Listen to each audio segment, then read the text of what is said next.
our turnpike, which is, the Mayor Grace has said, is one of our largest assets we have for moving freight in and out. It's all about moving product to help our retailers, help our businesses, help our workers.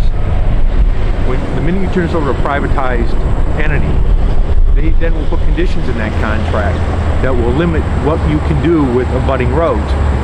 Mayor Grace's city has Route 57 running through it. We have the Route 2 interchange that they have to redo after a botched job 3 years ago. Those conditions won't be allowed without paying back to the private company the tolls they might lose based on doing improvements. There's been cases in California through Orange County where they've actually taken an $8 million safety fix and they had to pay the toll company $4 million because it might lessen the amount of drivers on their privatized road. And the cost is exorbitant. One of the highest ones I found when I was looking was in New England, the Great Mountain Skyway. To drive a vehicle on there, one passenger is $7. For every additional passenger, you're spending $2 per person for a 5.25 mile private road. You're looking at $3 to $4 per person to take that shortcut.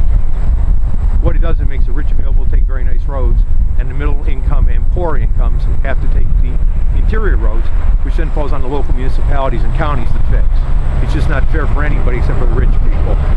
I've got some great quotes from a publisher in California who wrote some great stuff about this. So the rich get to ride in style, and the poor thrifty get stuck in traffic. And talking about express lanes, where they had risen, the prices had risen 233% during peak rush times.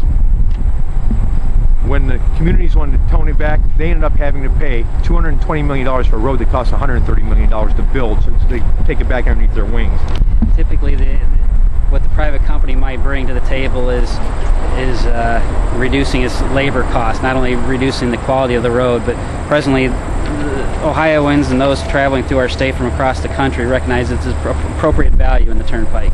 And while fees are likely to go up, quality to go down, as the turnpike's operated, from the toll booth workers to those that maintain the road, they're all making living wage jobs, which is an important thing to recognize, is that these people working that provide this tollway for our community, for our state, are doing so not only in providing good work and good service, but they're also being able to provide for their families, which adds to the economy as well. And what we would very likely see if a private company went there, we'd see substandard wages, lack of benefits, which ultimately is a greater drain